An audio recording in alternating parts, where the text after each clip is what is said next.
भारत माता की। महाशय धर्मपाल जी को मेरा शत शत नमन। मंच पर बैठे हुए सभी गणमान्य महानुभावों को मेरा प्रणाम।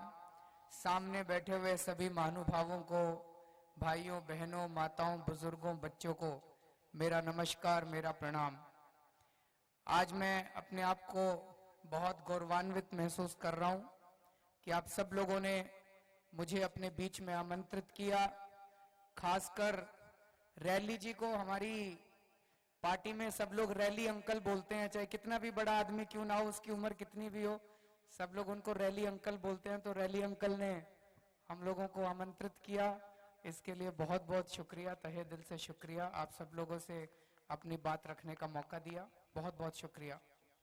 दोस्तों, आर्य समाज कोई धर्म नहीं है, ये एक आंदोलन है, बहुत बड़ा आंदोलन है जो अब पूरे विश्व में फैल चुका है, हर देश में फैल चुका है। 1875 में महर्षि स्वामी दयानंद जी ने इसकी नींव रखी थी। जिस वक्त इस देश के ऊपर अंग्रेज हावी थे, अंग्रेजियत हावी थी, उन्होंने समाज सुधार के लिए और राष्ट्र के निर्माण के लिए आर्य समाज की 1875 में स्थापना की थी। आर्य समाज ने तब से लेके आज तक इस देश में किस्म किस्म के समाज को सुधारने के लिए और राष्ट्र को निर्माण करने के लिए काम किए हैं। खास तौर से शिक्षा के क्षेत्र में जितना काम आर्य समाज ने किया है, मुझे नहीं लगता उतना काम सरकारों ने भी, सारी सरकारों ने भी मिलकर किया है। मैंने अपनी 11वीं 12वीं दयानंद कॉलेज से की थी, हिसार से, और आर्य समाज से मेरा बहुत पुराना रिश्ता है। आर्य समाज ने अंग्रेजों के वक्त अंग्रेजों के खिलाफ और अंग्रेजियत के खिलाफ, दोनों के खिलाफ आवाज बुलंद की थी। 1875 अपने दिमाग में लाके देखो, उस वक्त चारों तरफ अंधकार ही अंधकार था। नारी जाति का बहुत बुरा हाल था। पहली बार आर्य समाज ने नारी जाति को बराबरी देने की बात कही थी, सती प्रथा के खिलाफ आवाज उठाई थी, और शिक्षा के क्षेत्र में, मेडिकल के क्षेत्र में दलितों को बराबरी का हक दिलाने के लिए, जैसे अभी भाई साहब ने बताया कि यहाँ पे रीसेटलमेंट कॉलोनी बसाई थी स्वामी श्रद्धानंद जी ने, उन लोगों को भी आर्य का दर्जा दिया था, और ये दिखाने के लिए कि हम सब लोग बराबर हैं, हर धर्म हर जाति के लोग बराबर हैं। और अभी जब मैं और सतिंदर जी आ रहे थे, हम रास्ते में बात कर रहे थे कि शायद स्वामी दयानंद जी के जो बताया हुआ रास्ता है, जो उनकी बताई हुई बातें हैं, उसी पे आज शायद हमारी आम आदमी पार्टी चल रही है। एक एक चीज जो हम कर रहे हैं, एक एक बात जो हम कर रहे हैं, वो उन्हीं के बताए हुए रास्ते पे कर रहे हैं। हम भी भ्रष्टाचार के खिलाफ आंदोलन छेड़े हुए हैं, और जब से सरकार बनी है दिल्ली से भ्रष्टाचार दूर करने की पूरी कोशिशें कर रहे हैं। अड़चने आ रही हैं, लेकिन जब आप सच्चाई के रास्ते पे चलते हैं तो अड़चने तो आती हैं। शिक्षा के क्षेत्र में, जो कि आर्य समाज को सबसे ज्यादा प्रिय है, मुझे लगता है इतना बड़ा काम जितना आज हमारी सरकार ने किया शायद पहले कभी नहीं हुआ, कि हमने आते ही अपने बजट के अंदर जितना बजट पहले शिक्षा पे था उसका पूरा दुगना कर दिया हम लोगों ने बजट। दिल्ली का टोटल बजट 40,000 करोड़ है, और शिक्षा के ऊपर हम लोग 10,000 करोड़ रुपए खर्च करने जा रहे हैं इस बार, 10,000 करोड़ रुपए। एक अमीर आदमी तो अपने बच्चों को बड़े बड़े स्कूलों में भेज लेता है, लेकिन एक गरीब आदमी अपने बच्चों को कहां भेजेगा? गरीब आदमी सरकारी स्कूलों में पढ़ाने के लिए मजबूर होता है, और आप लोगों को पता है कि सरकारी स्कूलों में शिक्षा का क्या हालत है। वहां पे ना सुविधाएं रहती हैं और ना वहां शिक्षा होती है। उसी को सुधारने के लिए इस बार हमारी सरकार ने तय किया कि सारे सरकारी स्कूलों के अंदर, समय लगेगा, एक साल में होने वाली बात नहीं है, लेकिन मुझे उम्मीद है कि 2-3 साल के अंदर आपको एक बड़ा परिवर्तन नजर आएगा, कि सारे सरकारी स्कूलों में आपको वो सारी सुविधाएं नजर आएंगे जो आज एक बड़े प्राइवेट स्कूल के अंदर नजर आती हैं। हमने आज एक सरकारी स्कूल में चले जाओ, एक एक क्लास के अंदर 150 बच्चे बैठे हैं। 150 बच्चे को कोई टीचर नहीं पढ़ा सकता जी। कोई अच्छे से अच्छा टीचर हो उसको लगा लो, वो भी नहीं पढ़ा सकता 150 बच्चों को।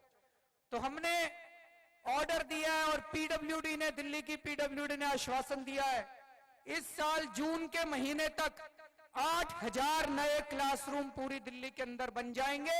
युद्ध स्तर पे कार्य चल रहा है और हमारा अपेक्षा है, हमारी उम्मीद है कि अगले सेशन के अंदर 50 से ज्यादा बच्चे एक क्लास के अंदर नहीं होने चाहिए, ताकि टीचर उसको ठीक से पढ़ा सके। पैसे की कमी नहीं आने देंगे किसी भी हालत में। उसी तरह से स्वास्थ्य के क्षेत्र में हमारे सतेंद्र जैन जी स्वास्थ्य मंत्री हैं। स्वास्थ्य के क्षेत्र में भी बड़ा कार्य किया जा रहा है। आप लोगों ने अखबारों में भी पढ़ा होगा कि आम आदमी क्लिनिक, आम आदमी क्लिनिक क्या है? एक छोटे छोटे क्लिनिक बना रहे हैं पूरी दिल्ली के अंदर। सबसे पहला क्लिनिक पीतमपुरा की झुग्गी बस्ती के अंदर बनाया है। सरकारें जीतने के बाद वोट तो गरीबों से लेती है, लेकिन हर सरकार जीतने के बाद अमीरों के लिए काम करती है, गरीबों के लिए कोई नहीं करता।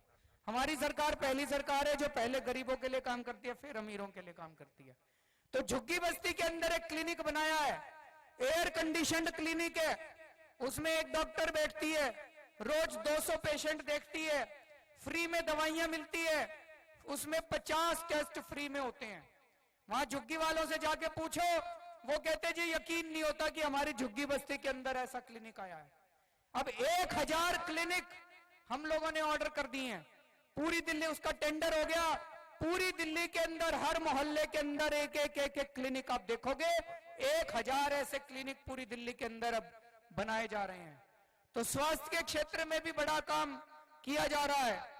उसी तरह से हम लोग अखबारों में पहले पढ़ा करते थे, सर्दी के महीने में गरीब लोग सड़कों पे सोते थे और वो मर जाया करते थे सर्दी की वजह से, कोई उनकी देखभाल नहीं करता था।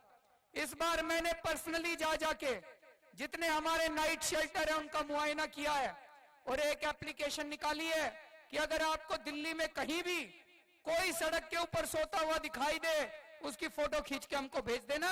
उसका अपने आप एड्रेस हमारे पास आ जाएगा और हम उसको वहां से उठा के और नाइट शेल्टर में ले जाएंगे। पिछले 15 दिन के अंदर इसी एप्लीकेशन की वजह से और दिल्ली की जनता के सहयोग से 150 लोगों को हमने दिल्ली के जगह जगह से जो सड़क पे सो रहे थे उनको नाइट शेल्टर के अंदर पहुंचाया है। हम लोगों का मानना है इस बार आप सब लोगों के सहयोग से, दिल्ली की जनता के सहयोग से कोशिश करेंगे कि एक भी आदमी इस बार ठंड से मरना नहीं चाहिए दिल्ली की सड़कों के ऊपर। दोस्तों बहुत सारे काम कर रहे हैं, लेकिन आज मेरा यहां आने का स्पेशल मकसद है, आप सब लोग जितने आर्य समाजी लोग हैं, आप सब लोग धर्म के काम में लगे हुए हैं, आप सब लोग समाज के काम में लगे हुए हैं, आप सब लोग राष्ट्र निर्माण के काम में लगे हुए हैं। आप सब लोगों के नेताओं से, आप आर्य समाज के धर्म गुरुओं के साथ बैठ के हम दिल्ली के अंदर शिक्षा और स्वास्थ्य का और अन्य चीजों का खाका तैयार करना चाहते हैं। हम लोग तो नए हैं, हम तो बच्चे हैं, हमको ज्यादा समझ नहीं है, ज्यादा अनुभव नहीं है। हमारे अंदर नीयत है, हमारे अंदर हौसला है, कुछ कर गुजरने की इच्छा है, लेकिन आप लोगों के पास अनुभव है। हम आपके साथ बैठ के आपके मार्गदर्शक दर्शन के अंदर ये करना चाहते हैं। तो आज इस मंच के माध्यम से आर्य समाज को मैं आमंत्रित करने के लिए आया हूं कि दिल्ली के अंदर ये जो नई सरकार बनी है, ये हम सब लोगों के लिए एक बहुत बड़ा अवसर है। आप सब लोग आइए और हम सब लोग मिलके सबसे पहले दिल्ली को एक ऐसा शहर बना के दिखाएंगे कि इस देश को नहीं, पूरी दुनिया को दिल्ली के ऊपर गर्व होगा। अंत में मैं स्वामी श्रद्धानंद जी को अपनी श्रद्धांजलि अर्पित करता हूं और मैं उम्मीद करता हूं हम सब लोग उनके बताए हुए रास्ते पे चल के, असली श्रद्धांजलि तभी होगी जब हम उनके बताए हुए रास्ते पे चलें। बहुत बहुत शुक्रिया।